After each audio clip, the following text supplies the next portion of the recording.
Went to a book called Uncommon Ground by Tim Keller. And in this book, he talks about the first two churches in his ministry. The first church was in Hopewell, Virginia. The second church was in New York City.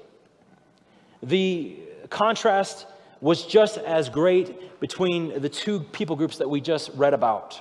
One was conservative, more concerned with the law of the land, more concerned with making friends and building relationships with the leaders of the community than they were with actually doing good to help others.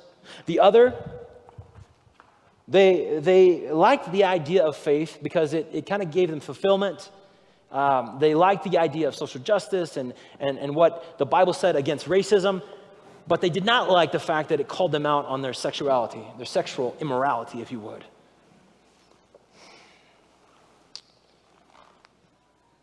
Keller's saying, look, today we're facing the same thing. We have one group over here and one group over here in the church, and they're looking at each other and saying, hey, you've got it wrong, you've got it wrong.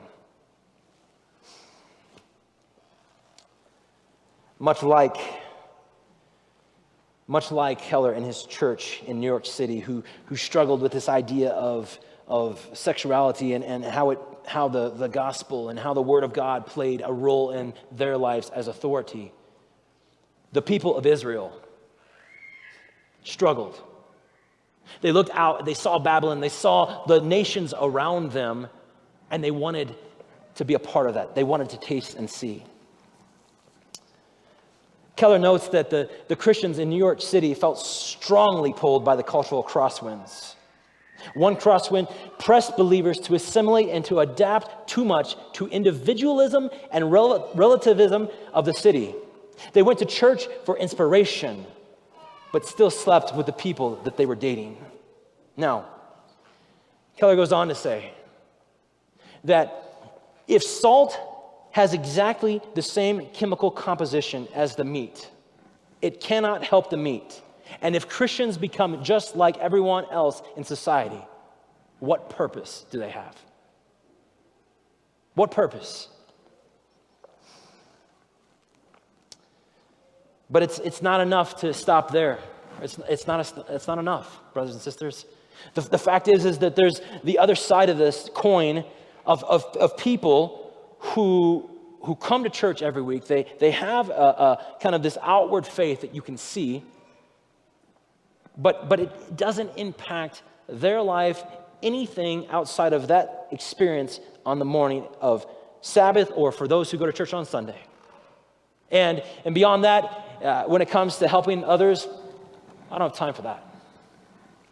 Just like we see here in Isaiah 58, there's a problem. The fact is for both groups, idolatry is at the center of their sin. In fact, the main idol in both of these groups' lives is self-sufficiency. On the one hand, they're self-sufficient. They can take care of themselves, and you know what? That's good enough. They don't need to help others. On the other hand, over here, well, you know, the gospel's as good as it is until I don't feel like it fits my walk, my life. And at that point, I'm sorry, no thank you. You guys know what I'm talking about. We see it all the time. Back at Isaiah 47.